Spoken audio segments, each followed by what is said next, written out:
And then management doesn't really understand what audit's trying to do or understand or prove or what they're trying to test. In some cases, audit doesn't want to tell them because it's just sort of the way it's always historically been. You kind of keep things quiet, which I don't really believe in necessarily, but externally you kind of have to do that. So that could be a reason if that's what your training is. But I think the more transparent you are and the more you can talk with management about what is it that you're doing and understand the risk. At the end of the day, it's always about the risk.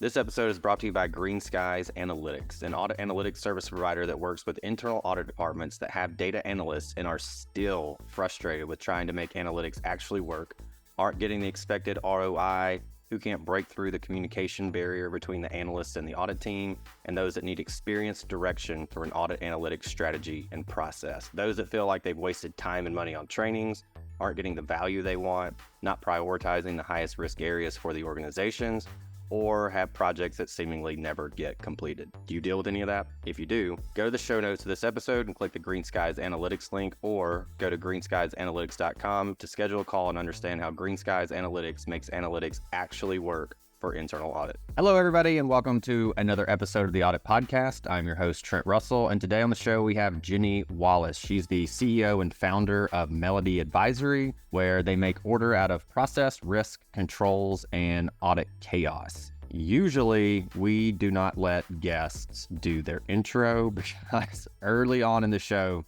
years and years ago, we used to let people do that, and someone went on for like 10 minutes and gave their whole background.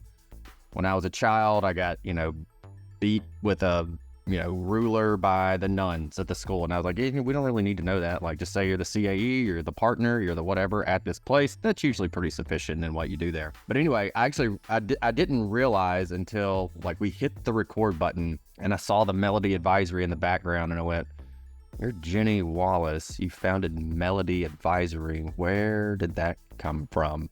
And so anyway, Jennie actually does a really good job of succinctly kind of doing her bio and intro and doing that. And so all that to say, I'm just going to let that intro stand as itself and then let Jennie speak to that kind of in her opening question. But without, again, trying to give too much background, Jennie's been on the first, second, and third lines. And so one of the things that we wanted to hit on is what management thinks of audit. So what did she think of audit when she was in first, second line? And even now, as she works with internal auditors and management as a liaison sometimes, what they think of us. I think we probably have an idea, but she gives some kind of concrete examples of that. And then the way we phrase it is understand management, but I think it might be better even if we asked it again, is to empathize with management. I think that's a big, important piece of what we do just because of the perception people have of audit. So if they've never been part of audit, if they're SOX and they get audited, every quarter, annually, something like that, they're like, all right, here's the auditors. Yep, you found something wrong. We get it. We'll fix it. Thanks. But usually on the operational side, if they haven't been audited, it can be terrifying for them. And we know that it's rare, although it does happen for someone to get terminated because of audit findings, but that's likely their perception. They're going to come in, they're going to tell me everything that I did wrong. I'm going to get in trouble. This goes to the board. I'm going to get in big trouble. And so they kind of can tend to tighten up. So I just want to understand how to again, understand management, empathize with management's position. And then one reason there is this perception of audit and the negative perception is because a lot of times we give dumb findings, for lack of better words. And especially if you think about the finding, whatever it is, that going to the board and then sitting there and going, all right, do we really think they care about this? Maybe not, probably not. If you're in a maybe not, I wouldn't escalate it up that high. But obviously apply your judgment there. So no, we did want to understand what are some of those dumb examples. They're almost kind of fun to talk about. And so we hit on some of those. The thing that drew me to Jennie though, initially was I saw this post on LinkedIn about how not to be a trusted advisor. And it was pretty funny. And as I got to know Jennie and talk to her more, she is funny herself. And so we had her pull up that post. Actually, she put it in a nice graphic and walked us through that, which I thought was really great. And then we haven't talked independence in a while. It was kind of a hot topic for us when we first started because it was early 2020 and there was a lot of independence discussion because what can what can audit do basically to help the organization during COVID times? And so we had a lot of conversation around it. We haven't touched on it in a few years, and so we wanted to bring that up for those that maybe haven't had that conversation in a while or heard some different perspectives on that. All right, with that said, here we go. All right. So Jennie Wallace is here with us, yet you Hello. are with Melody Advisory rather than Jennie Advisory or Wallace Advisory or Jennie Wallace Advisory. Where's the Melody Advisory? What's that come from? Melody is because I am a singer and my whole family is very musically oriented and talented, and the melody in music is the order within the chaos of the rest of the music, and that's what I do, bring order to chaos. So nice. That's why it's melody. Oh, that's perfect. Get you back to the melody. That was unrehearsed too. Like we didn't even practice that. I just happened to notice it and went, wait, why is it melody? So what a good answer. All right, cool. So then a question that we've been asking a lot of guests also, just to kind of get them to get to know them a little bit more outside of just, hey, we're an auditor, that's all we do. Right. What's in either your internet browsing history or your ChatGPT, Llama, Claude, if you have an LLM of choice, what's in that history? What have you been, and it can't be travel related. We get way too many travel answers. Nope. We know travel's probably in there to some degree. Other than travel, what's been going on? So I have a lot of interests. It comes with the intelligent brain of someone like myself. I say intelligent, I mean ADHD. Anyway, so I have a lot of things in my browser history and in my ChatGPT. ChatGPT and I are pretty much BFFs nowadays. I kind of talk to them a lot of stuff. So I was looking and I have a recipe for chicken and salsa, which was amazing. I have a window on 6th grade algebra problems for my son because he's very good at math, and I was showing him some algebra and he was like, show me another one. So we have some stuff there. And I also have insight into how to use Excel because I've been working on a client and I'm doing some stuff in Excel, and I've been trying to figure out some of the best ways to do things. And I was like, how was I doing this before? ChatGPT is amazing. And I've learned a lot. So I have a bunch of windows of various Excel. How do I use filter? How do I stuff like that? So got it.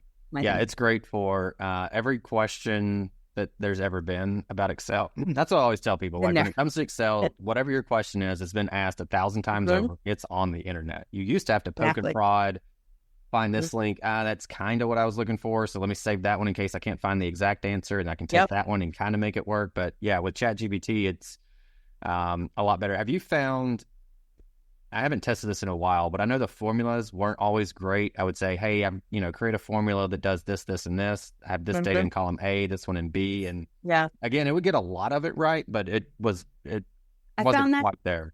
Yeah, I found that for some things, like it just sort of was like not perfect, or it wouldn't quite work. And then some of it was the data I was working with because it was expecting a certain type of data, and I would try to define it, and it wasn't.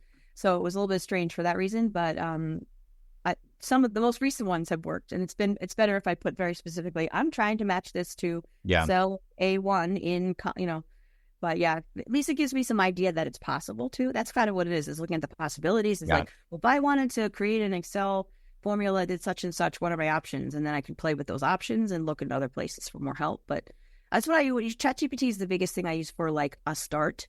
I go, I have to write this whole thing. How do I write this whole thing? It starts it, and then I can be like, okay, well now I'm not just going to use it flat out, but sometimes I have. But usually it's like a start to something gets me thinking. So that's a good way to put it, and that's how I've kind of preached about it also. Don't let it do everything, but it definitely helps you ideate on things, gives you something to refer to instead of just looking at that blank page. Yeah.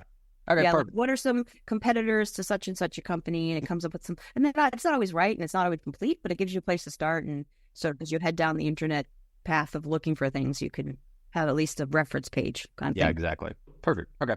Well, I know you've been first line, second line, third line. Now you're, I don't know, fourth line as you're. I've been fourth line and external audit too. Consulting services and all that. So you know what it's like to be in the auditee chair, and you've probably even heard, amongst your management peers when you were in those roles, audit sucks, or hey, audit's pretty cool. We didn't know they could do that. So I don't think I've ever heard audit's pretty cool. Okay, perfect. So what does management think of audit from your experience then? It depends on the company. It really does. I know that when I left PwC and I went to my first role in management, I was actually surprised that people spoke about audit the way they did. I mean, they just, it's, it depends on the company. Like I said, some organizations find the function very valuable, others not so much. But even if they find it valuable, which I have a client that does find it valuable, but they still have that don't tell them anything they don't ask mentality. And no matter what you say to them, if you're audit, no matter what you say to them, it's hard to get them to break through that. And some of that is just how they are, and some of it is how they've been treated in the past, which is, kind of wise. This kind of subject of the relationship between auditors and management is something that's kind of near and dear to my heart, because I have been on all the lines of defense and I have seen the interactions and the communication challenges and sort of the misunderstandings of people's purposes. And there's, things that we could do better on both sides. So that's something I've written a little bit about in some of my articles, and I think about it a lot because, it's not everybody's goal is to have a good company that follows the level of risk according to the risk appetite of the organization. Nobody wants anybody to fail, but it's like the internal conflict happens because of sort of the way audit's been acting and the way management's been acting. So, okay. I know surveys is a pretty common way to do this, although I don't, how they aren't always great as far as getting the results on those. Even getting people to fill them out isn't super easy. Is that one method we can use to understand, maybe even empathize is a better word, but how we can understand management? You could. I don't know how truthful people are with those things. The biggest thing, and this is my number one, no matter what you do in your life, you have to build relationships with the business, with everybody, right? And you have to come in as an advisor, as a trusted partner. And there are ways to do that. And I've strategically done that when I've been chief audit executive in other roles, honestly, across the board. And I think my ability to do that, I learned how to do that because of having roles in various functions and various, lines of defense, and sort of thinking about when I was the auditee, what would I have wanted to see, and being in that internal controls type compliance function and being on the receiving end of audit findings, I know what it is you can say to management that makes them realize why you don't know what you're talking about, So I've kind of I've got all the languages down, I guess. And I think it's about the relationships. It's really about the relationships. Yeah, exactly. And I know one good way to kill relationships with management is to give them, let's just call it useless recommendations, or terrible recommendations, stupid recommendations, even low level, who cares? Nobody cares about that you have a typo in this memo recommendation type of stuff. I guess two things. One, is it just from your perspective, a CAE or senior manager, whoever's reviewing this audit report, apply your judgment and go, look, I will verbally communicate this, that you found this, but I'm not putting this in an audit report that's going to the board. So that's one, how can we do that better? Is that just a mindset thing? And then two, it's always kind of fun to talk about those though, especially it's beneficial in two ways. One, it's just kind of fun to talk about those and how ridiculous they can be. And then two, if you're like, oh, I didn't realize that was a ridiculous thing to report on, then it's probably good for those folks also. So kind of two and maybe even three questions there, but how can we be better at that? And then also just share your kind of favorite war stories of, I saw this one issue that was just, I cannot believe they wrote that up. There's a few of those. Yeah. A couple of my favorites of ones so one of them was in one of the companies I joined. It was actually written by the team I inherited, and the client would not agree or give us any response to one of these findings we were trying to close, and it predated my time. And I kept saying, it was like one of those 8 out of 10 weren't signed or something like that, right? It was something very sort of cut and dry. It either happened or it didn't happen. And they just would not agree. And when I finally talked with them enough through it, I realized that what they didn't agree with was the title of the finding, because the title said non-compliance with requirements. And they were like, well, we comply with all these other things. How is this a non-compliance? And I was like, oh, you don't like the title? I'm like, I can change the title. Say 8 out of 10 weren't signed. It doesn't have to say non-compliance, because that's elevating the whole thing. And that's actually a big thing that auditors do that can be off-putting to management. It's oh, they're always coming to me with these high-risk things, and I don't agree that they're high risk. And I had a consulting firm once that was helping me out at one of the companies I worked, and one of the people wrote a report, and it was like management didn't have documented procedure for something, and they put it as like a critical risk finding. I'm like, does that mean I have to call the audit committee now because they don't have a documented procedure? I was like, that's like really out of proportion. So I was like, well, what are they actually doing? Are they physically doing the process? Are they signing things? Are they following the controls? Well, they are, right? So then writing down what they do is sort of like a low risk, right? Yes, you need to have it for sure. Policy and procedures are important. But to me, policies and procedures are not a risk in and of themselves if they're not documented. The risk is, are they actually performing controls that mitigate the risk? And, oh yeah, by the way, you guys should really document it. And maybe that's my experience being in like small company startups where they do a lot of great things, just don't have it written down. And I'm kind of like, that's okay, because at the end of the day, the risk is mitigated. The risk is not that they don't have something written down. So that's kind of some of my favorites. I had one, the auditors were like, you need a change committee to approve every time this change goes through. Pretty common. Yep. That's pretty common. Yep. Then the client's like, well, we have two people in the department who's going to be in the change committee. Is it you or is it you? Like, it was just, it's like you have to think about the context. And, it's hard when you're a junior person, I think, because you've learned a certain way, and, you kind of trying to make sure you're finding things, because sometimes, at the end of the day, we do try to find things at times. Because sometimes you're like, I didn't do my job if I didn't find something. Right. But those kinds of things are not useful to them, and that's what makes their opinion of audit go down. Because, what it is. Yeah. Go ahead. Sorry. With in my experiences with an IT audit, like rarely did someone have the perfect password settings applied. We had our standard and we would bump it up and go, is it X amount of characters? I think we said 8 or 10. I can't remember. It changed at some point. Do you have that? Yes or no? Do you have logging set on? Yes or no? Do you have to change your password after X amount of failed logins? Yes or no? And like rarely was it just like, yep, you are equal to whatever we recommend, or you're above that. And so that was, kind of my first experience with that. And I was like, busted. You only have 8 characters and it requires 10. And they were like, yeah, that's true. I mean, we only have 8 instead of, what you're saying is 10, but all this other stuff makes up for that. And I went, oh, so we can't, we don't just ding you for yes or no. And that's where the idea of judgment, which I think is one of the most important things that we do is develop an auditor's judgment. Which is obviously very hard when you're brand new because you don't have experience, so you can't apply that. So that was the one that for me where it seemed like, every password setting I ever looked at wasn't perfect, but we were always able to go, well, yeah, but it mitigates the risk of what we're dealing with here, so it's fine the way it is, and having to wrap that up. It's that larger picture. You're right. It's larger picture, and it's that collection of controls together. Like you said, maybe the password settings weren't what you wanted, but maybe they have 10 other things that mitigate that risk, and that's why you ask further questions. And you could, and I believe in, and a lot of my colleagues also believe in this as well, is that very transparent communications with management. So I would bring my last role, like, here's where we are this week. Here are the things we found. It was a little bit like Agile, but not quite. But it was more like, here's what we found this week.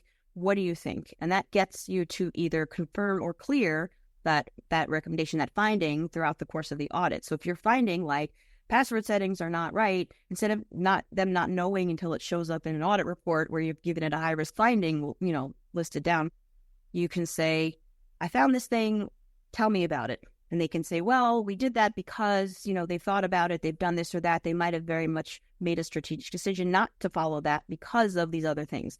Or there's a system on their network that has to only have a password because it's an older system. It only allows 8 characters, so they have to do it that way. But then they have other controls. So it's just much more sort of complex and larger than just that one setting. So that's the kind of thing that why you have to use that level of judgment. And as you get more, experienced, it becomes easier and easier, and you start sort of seeing the bigger picture. But you can't just stop at the one and be like, that's it, it's over, we found everything's there. Sort of you have to like understand the context and what else they've done.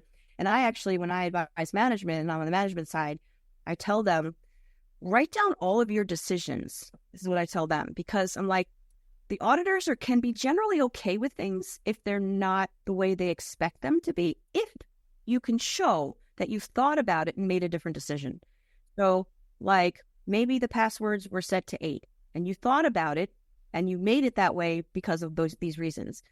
But the auditors are going to think you forgot, or that you don't know, or that it's something you're not thinking of. So that if you show them, yes, we went through this thought process, we did this risk assessment, we understood why it's a risk, we accept that risk because of this other factor, that is often enough for management to provide evidence to the auditors, like, here's what we did. So that's what I often do on that side, and that helps that with the big picture too, is to understand. That's part of what I do in my role in my consulting firm, is that I walk that bridge between where I can help the auditors do stuff and I can help management, like with the interconnections, because I can ask questions like before the auditors ask, like, oh, we need a list of every system you ever had in your whole universe. And I'm like, okay, hold on a second. Like, before you run around and get the stuff, what are you asking for? What is it that you need? And help them target, because, auditors also, we can only do the best we can do, right? We don't know the stuff the way they do. So we may ask for things that aren't necessarily going to make sense, but then management needs to guide us and not just run around trying to put stuff together. It just becomes very complicated. We always had a decent amount of, when I was in public, we would always have that liaison position. Not always, but a lot of times we'd have that liaison position. It would go like, hey, you guys send me your request list and who it needs to go to, and then I'll send it out and get everything from them for you. And inevitably there was, and this person didn't have an audit background, the two that I'm thinking of, they're more like project managers. So they did what they were supposed to do, but they didn't have the context of the audit piece to it.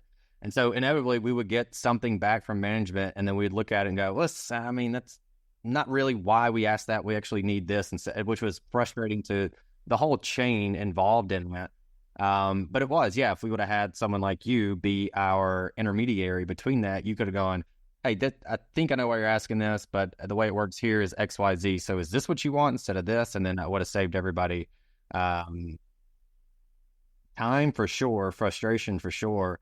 And then, for every basically dumb request, I'm using dumb pretty lightly there, that goes to management or recommendation, that's just like one more kick of audit sucks, basically. Like, they asked for this is dumb, I don't know why they need this. Or they recommended we change, again, a typo in a memo or, in a policy and procedure, and that doesn't make sense. We don't care.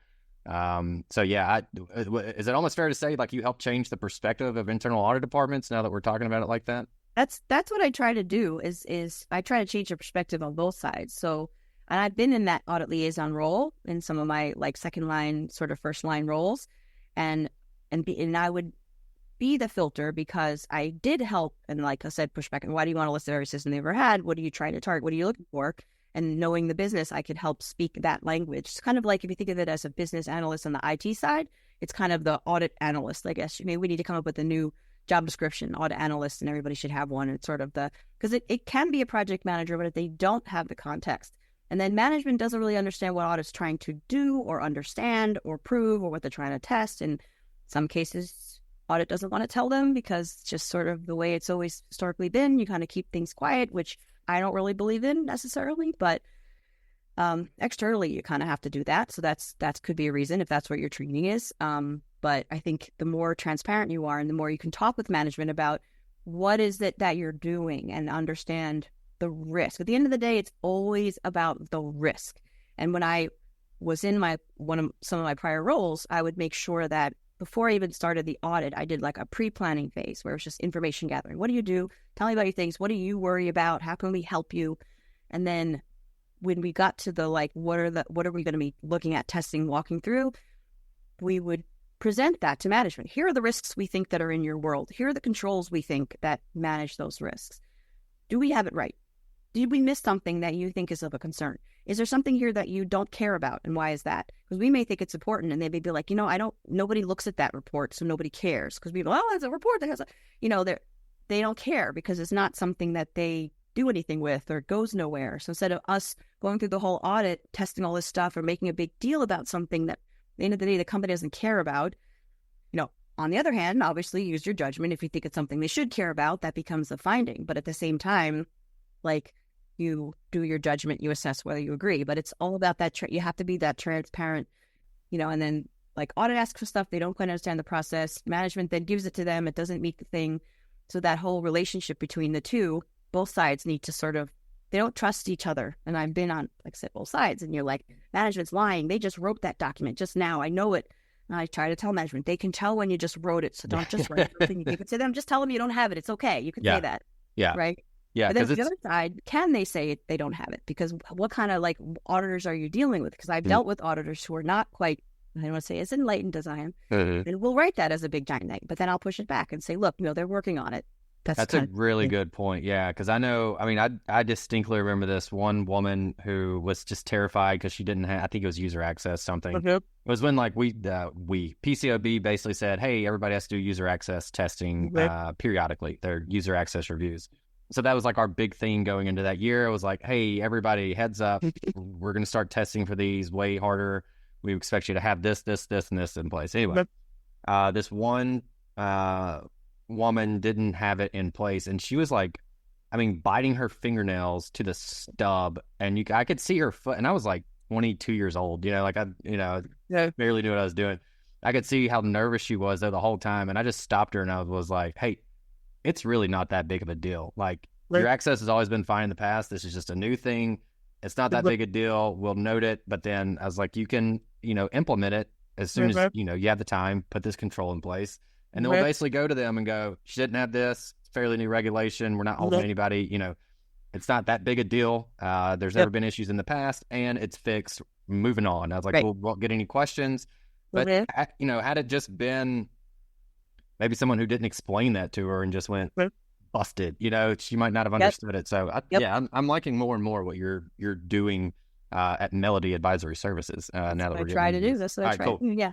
I don't have a great segue to this. I just know that when we had our conversation initially, you basically just had a bunch of good stories that I liked, and I tried to kind of speak to what those. They are.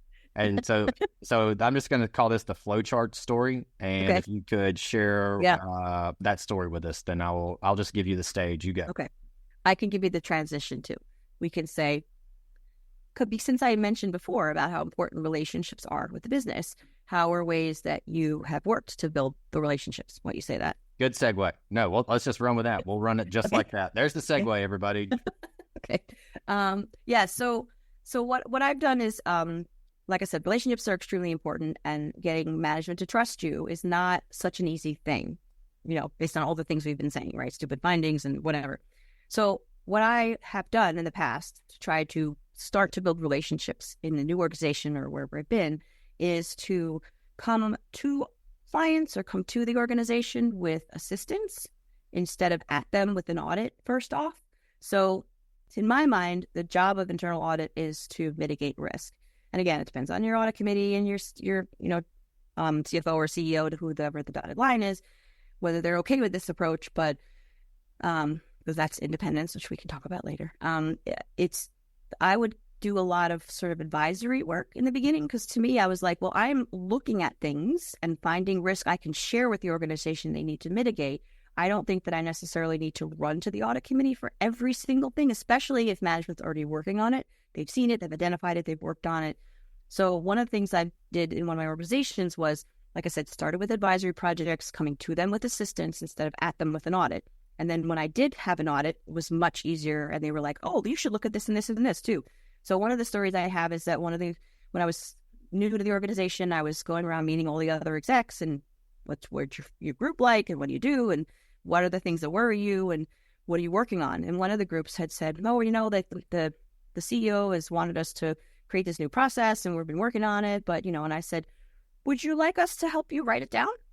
We'll write it down for you. They were like, really? I was like, yeah, that's one of the things we do. We write down processes and make flowcharts. And they were like, okay. We had a few meetings. We made flowcharts for them. We sat through it. And even just sitting in the room with them, writing down what they said, we could ask a question. Have you thought about documenting this thing here? Or maybe there should be an approval over here. What do you think? And they would be like, yeah. And then by like the second or third meeting, they were like, we should put an approval over here. Well, why does that come first? Maybe we should move that. Because just seeing it laid out was enough for them to go, wow, that's so interesting. So from then on, they actually took that final flow chart and stuck it in the wall by their offices.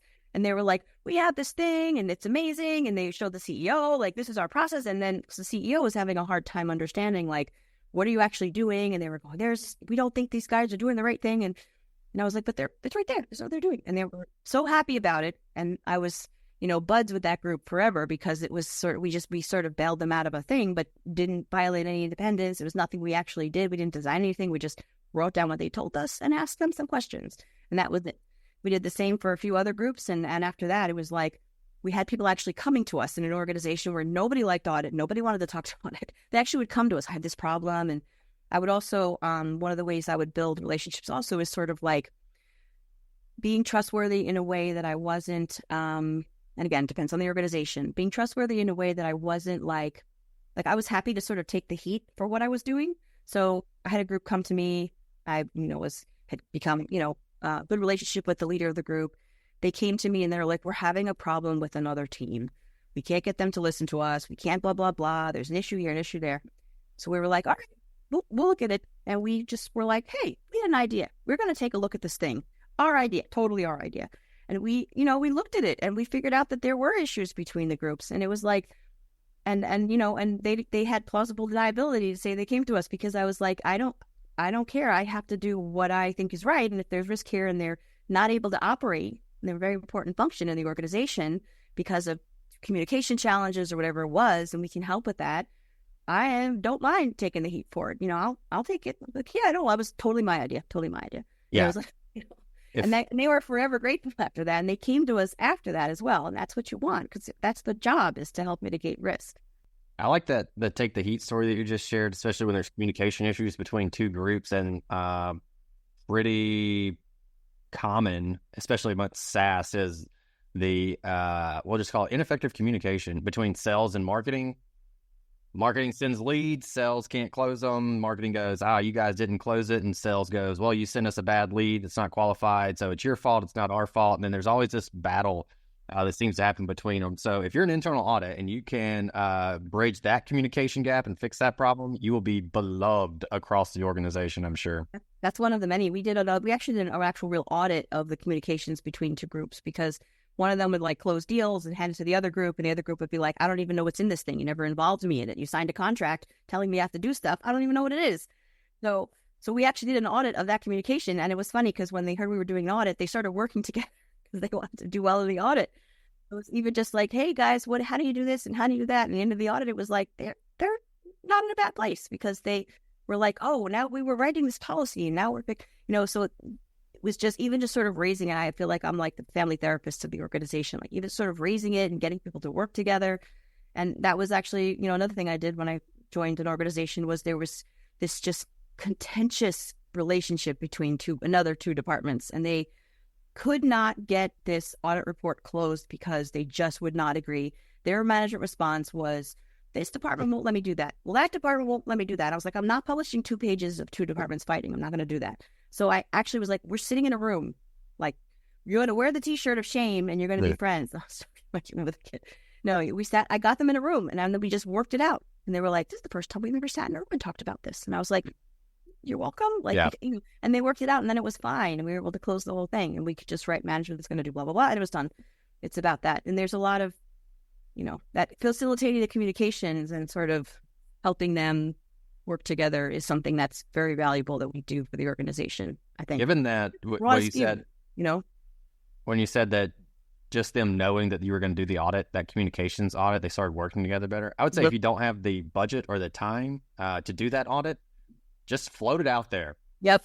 Hey, audit's going to start marketing, sales, and start auditing marketing and sales communications. And I bet they'll go, hey, let's get this figured out so that we don't get in trouble, and let's start working together this way. So if anybody does that, please let me know. That sounds like something I would do if I was a CAE in that position. I'd just kind of let it leak out informally that we were going to be doing that audit. And then if we had the time, maybe we would. And if it works, then we'll just not do anything about it.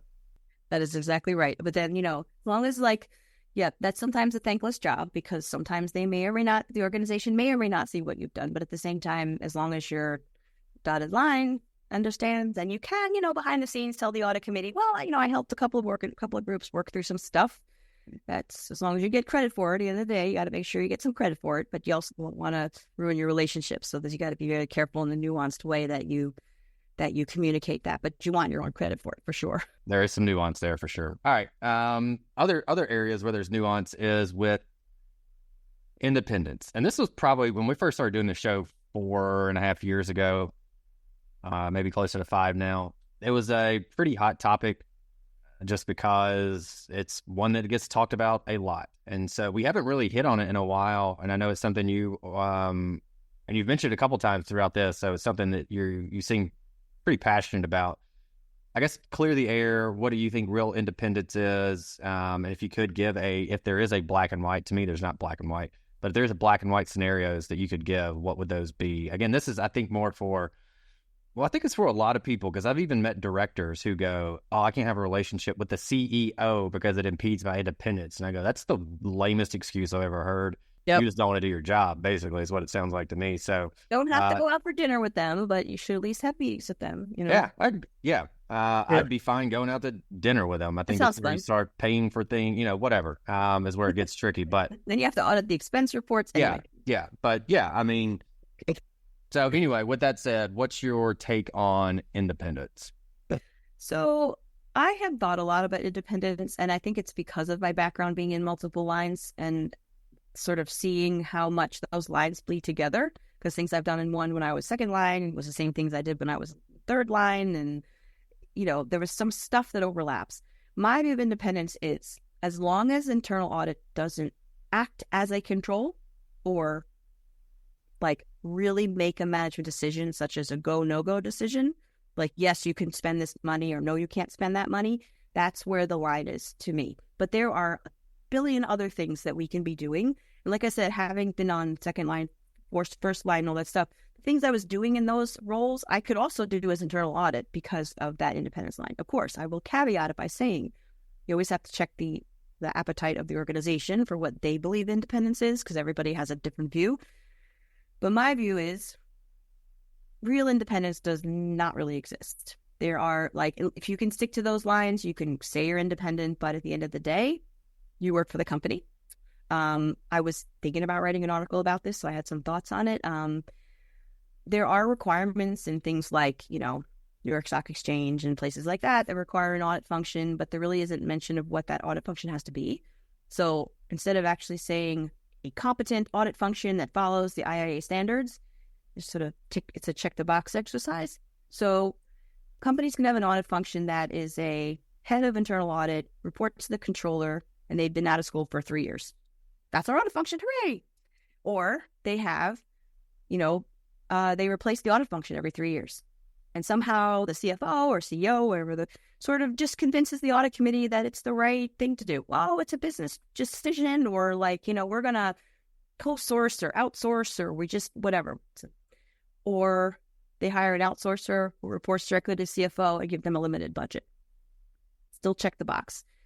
But none of those are necessarily that effective. And for the junior person who is in that role, it's not fair to them, first of all, but they're not going to necessarily have like the fortitude to push back and ask questions of the CFO. They're just going to write what the CFO tells them to write. The second scenario, they're going to be, by the time you get to 3 years is when you really start understanding the organization. You've got to go through audits for a while. And by the time you get to that point, they cut it out, and then the next person comes in and they have to learn it again. And by the time they've gotten to that point, time to go. So that's not really an effective audit function either. And then the outsourcing, as much as outsourcing can be an amazing bridge, like if you have nothing and you need something, I believe in that for sure. But I actually believe more in a co-source model, because I think you need a small internal team, a few people, even if it's just 3 people, maybe a CAE, a couple of team members, and you want to co-source. I think that's a great way to do it. But just having an outsourcer, that's entire budget, and I'm shooting myself in the foot because I could do this in my own firm too, but having like an entirely outsourced function is not necessarily effective either. Like I said, it can be a great transition. Anybody needs a transitional CAE, let me know. I'm happy to do that for you. But I could build your function and make a great thing, but I don't want to lead it long-term because someone else should be in there and they should be part of the organization. But at the end of the day, the organization decides and spends the money the way they think on the audit function they think they need. And the problem comes when you have leadership that isn't necessarily well educated on what audit should be doing, could be doing, can be doing. And sometimes that comes from not having had good experiences with audit, or not even having any experience with audit. They might have led like the CEO may have led organizations that never had audit because it's too small, or it was a private company, or some reason they just didn't have audit, and just doesn't have any understanding, doesn't understand risk really. I've met CEOs like that, unfortunately, doesn't really have a good understanding of risk, doesn't understand what the function is. So there's a lot of stuff there, and that's sort of near and dear to my heart because I feel like until this industry is regulated and they require us firms to have an audit function that looks like XYZ, I don't know how we get around that. I mean, some of it is you kind of have to do the best you can, and there are going to be times when you sort of have to do things in the way management asks, but at the same time, don't compromise your own integrity and ethics, right? Because that's number one, main, integrity, ethics is the most important thing, and objectivity. I think you can build relationships with people. I think you can speak to them. I think you can learn about them and from them in the organization.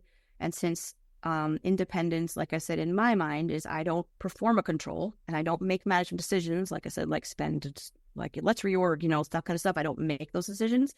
There's an awful lot that I can do, and that makes me valuable to them in a way that doesn't get me fired, I guess. You know what I'm saying? Like, unless they really just don't want you to find things, which happens too. Sometimes you're too competent and they just don't want you to find stuff, and that's it. But you don't want to work there anyway because they're going to, I think we crushed that. And I was thinking, like, we haven't talked independence in a while.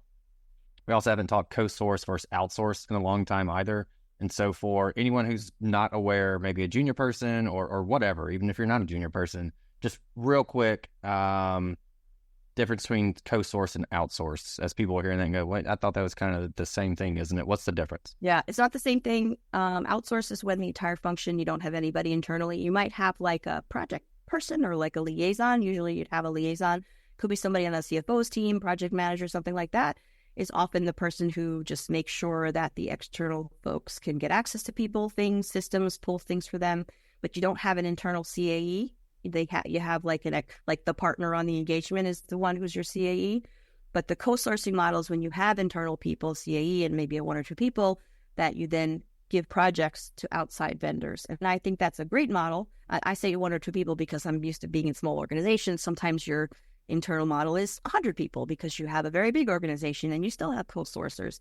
But the co-sourcers, I think, are extremely valuable because they come with a lot of knowledge of a lot of these specialty areas like IT, like cybersecurity, like AML if you're in a bank, like, some KYC, some of these really detailed forensic audits, fraud stuff can be, you don't necessarily do them every day or every year. So you don't necessarily have enough work to keep a person on staff to do that. But you need your core team who understands the business, who understands the players, what happens, the risks, and then you can outsource certain projects. Like when my last company, we did a lot of construction audits. So we had construction audit support from outside because that's a specialized area. And I had one person on staff, but we brought in external resources to supplement the team, that kind of thing. And I think that's a great way because those guys are experts. They do, cyber audits all the time, every day, lots of companies. They have a broader perspective, and you don't necessarily need an internal cyber person, but you'd want an IT auditor who's more of a generalist who could then say, well, we're doing a cyber audit. I need external support. That's the model I believe in. I think it gives everybody opportunity because you also can learn a lot from your outsourcer. Like I had an amazing, outsourcer that, my team just learned a ton from, just, worked with us and partnered with us and just really, really smart. But I didn't obviously have like the headcount and budget, and the person didn't want a full-time job. So, but they came and taught our team a bunch of stuff, and they brought the external knowledge. And then when we were done with the specific projects, they were able to go on to something else. And it was a good thing all around because those folks add so much value. And then, like I said, your team learns from them because they're working with them directly. Right. Having extra managers on your team, Yeah. Okay.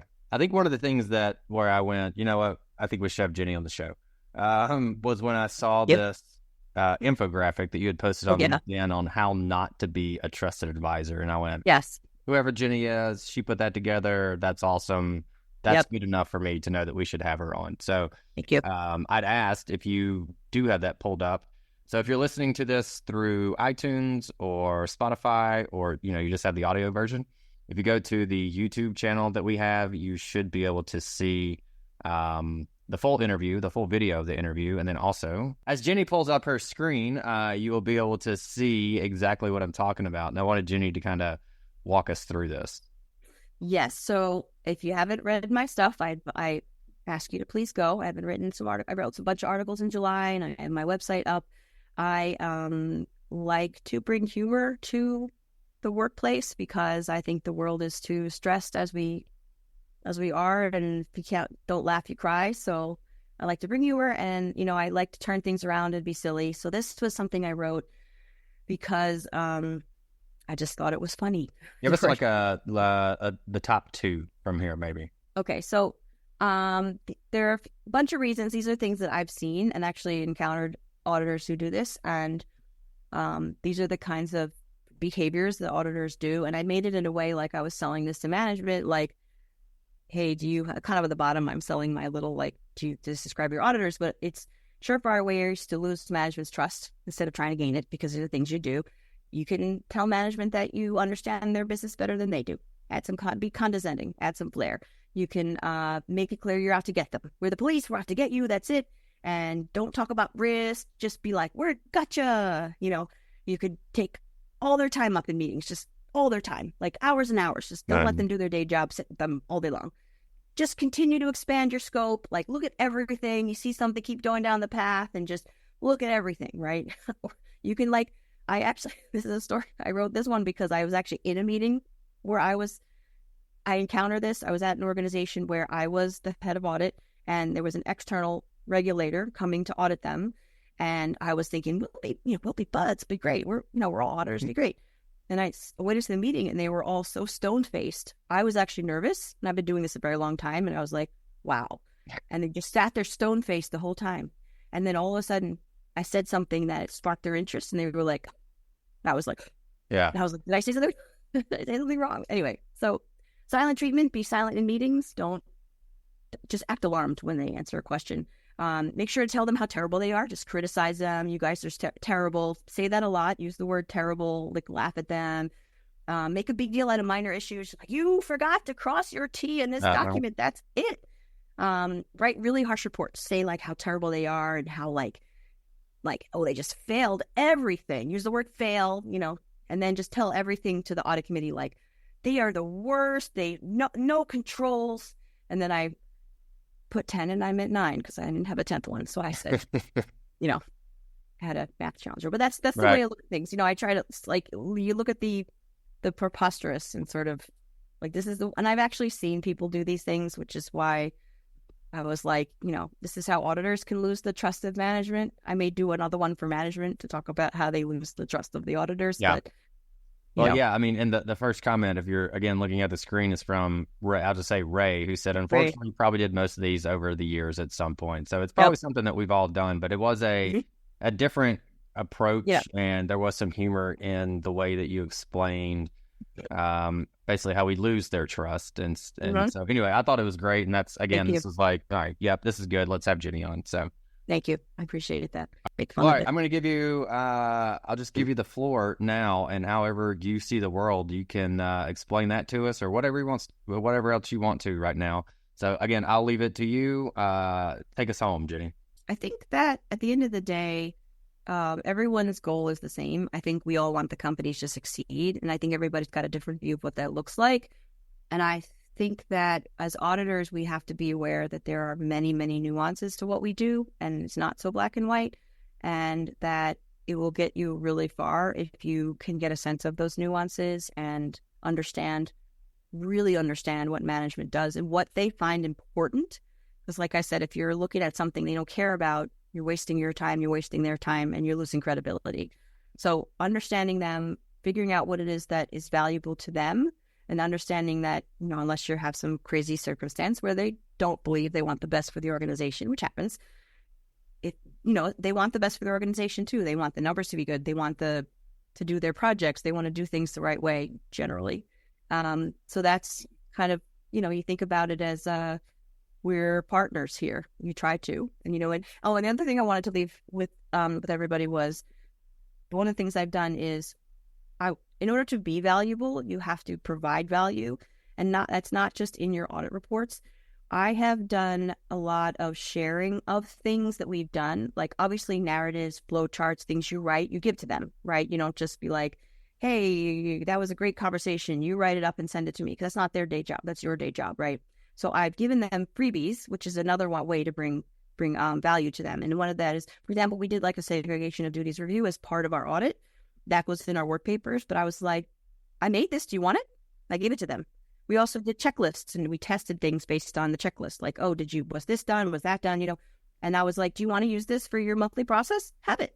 Like, we created a thing. You can have it. Like, it's company records. Like, it's not anything I have to keep secret. So, I gave it to them. And that giving the goodies, I called it like the goodies at the end, and sort of making sure that the auditees have a stake and they're gonna get something out of this, is something that I find helps with the relationship building, which is so important as you're dealing with management.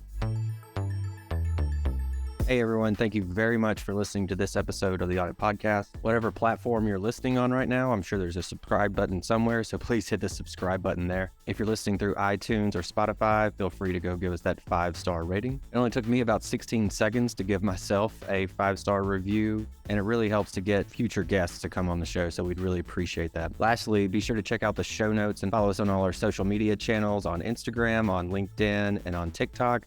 Also, if interested, please sign up for our weekly newsletter from the Audit Podcast. Thank you all. Have a great one.